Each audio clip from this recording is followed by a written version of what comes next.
Hi అండి. అందరికీ నమస్కారం. Welcome to my channel. ఈ వీడియోలో ఏపీ ప్రభుత్వ పెన్షనర్స్ అందరికీ భారీ శుభవార్త అండి. ఏపీ హైకోర్టు కీలక తీర్పు విడుదల.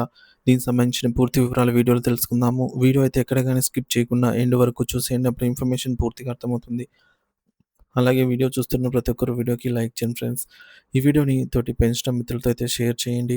కొత్తగా మన ఛానల్‌ని చూస్తున్నవారు ఇంకా ఎవరైనా సబ్స్క్రైబ్ చేసుకున్నట్లయితే వెంటనే మన ఛానల్‌ని సబ్స్క్రైబ్ చేసుకోండి. సో, దీని ద్వారా నేను చేసే ప్రతి ఒక్క వీడియో మీ వరకు రీచ్ అవుతుంది. ఇక ఆలస్యం చేయకుండా వివరాల్లోకైతే వెళ్ళిపోదాము. ఫ్రెండ్స్ ఇక విషయానికొచ్చినట్లయితే ఏపీ హైకోర్టు సంచలన తీర్పు. పదవి విరమణ ప్రయోజనాలు, ఉద్యోగుల హక్కు, ప్రభుత్వ దాతృత్వం కాదు.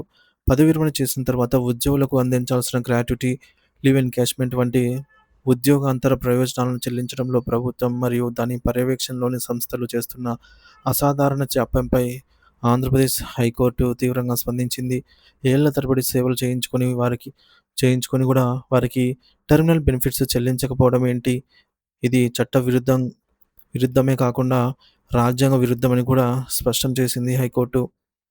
కీలక తీర్పులోని ముఖ్య అంశాలు ఈ విధంగా ఉన్నాయి. రిటైర్డ్ ఉద్యోగుల బెనిఫిట్స్‌పై ఏపీ హైకోర్టు ఇటీవల కీలక తీర్పు వెలువరించింది. ఈ తీర్పులో పేర్కొన్న ముఖ్య అంశాలు ముఖ్యంగా హక్కు, ఇది రిటైర్మెంట్ బెనిఫిట్స్ అనే హక్కు దాతృత్వం కాదు. టెర్మినల్ బెనిఫిట్స్ ప్రభుత్వాల దాతృత్వం కాదని, అవి ఉద్యోగుల కష్టార్జితమైన హక్కని హైకోర్టు స్పష్టం చేసింది. ఇది ఉద్యోగులకు పెద్ద ఊరట. రాజ్యాంగ విరుద్ధం. ఆర్థిక పరిస్థితి బాగోలేదన్న సాకుతో ఉద్యోగులకు రాజ్యాంగం కల్పిస్తున్న సామాజిక భద్రతా హక్కును ప్రభుత్వం, దాని సంస్థలు కాలరాయలేవని పేర్కొంది. ఇది రాజ్యాంగ విరుద్ధమైన చర్యగా అభివర్ణించింది. విస్మయం వ్యక్తం.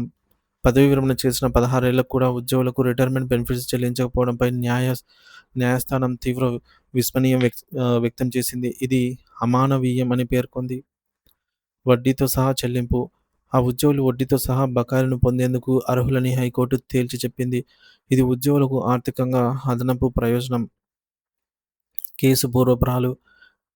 చిట్టిబోయిన భారతరావు, అలాగే పి. చంద్రమౌళీశ్వరరావు, బండా శివరామకృష్ణ ప్రసాద్, ఏ. సాయిబాబు కృష్ణా జిల్లా సహకార కేంద్ర బ్యాంక్ డీసీసీబీలో పెయిడ్ సెక్రటరీగా పనిచేశారు. తర్వాత వారి పోస్టులు డీక్యాటరైజ్ చేసి సెక్రటరీలుగా ప్రాథమిక వ్యవసాయ సహకార సంఘాల్లో పీఏసీఎస్‌లో బదిలీ చేశారు. నాబార్డ్ మార్గదర్శకాల ప్రకారంగా వారిని 2009 మార్చి 2న తిరిగి పెయిడ్ సెక్రటరీలుగా తీసుకున్నారు. అప్పటి నుంచి పదవీ విరమణ వరకు వారికి గ్రాట్యుటీ, లీవ్ ఎన్‌క్యాష్‌మెంట్ వంటి టెర్మినల్ బెనిఫిట్స్ చెల్లించలేదు. వీటి కోసం ప్రభుత్వం డీసీసీబీలతో పోరాడి అలసిపోయిన ఆ వృద్ధులు 2016లో హైకోర్టునైతే ఆశ్రయించారు. న్యాయస్థానం వాదనలు మరియు తీర్పు. ఈ వ్యాజ్యాలపై డీసీసీబీ తరపు న్యాయవాది వాదనలు వినిపిస్తూ పిటిషనర్లు కొంతకాలం పీఏసీఎస్‌లలో పనిచేసినందున వారి వాటా బెనిఫిట్స్ చెల్లించాలనైతే వాదించారు. ఇరు పక్షాల వాదనలు విన్న న్యాయమూర్తి జస్టిస్ కుంచెం మల్లేశ్వరరావు ఇటీవల కీలక తీర్పు వెలువరించారు. జస్టిస్ మల్లేశ్వరరావు తమ తీర్పులో ఇలా పేర్కొన్నారు. టెర్మినల్ బెనిఫిట్స్ కోసం పిటిషన్లు దాఖలు చేసిన వారు సీనియర్ సిటిజన్లు. ఈ వయసులో అనేక ఆరోగ్య సమస్యలతో పాటుగా ఇతర సమస్యలు ఎదుర్కొంటూ ఉంటారు.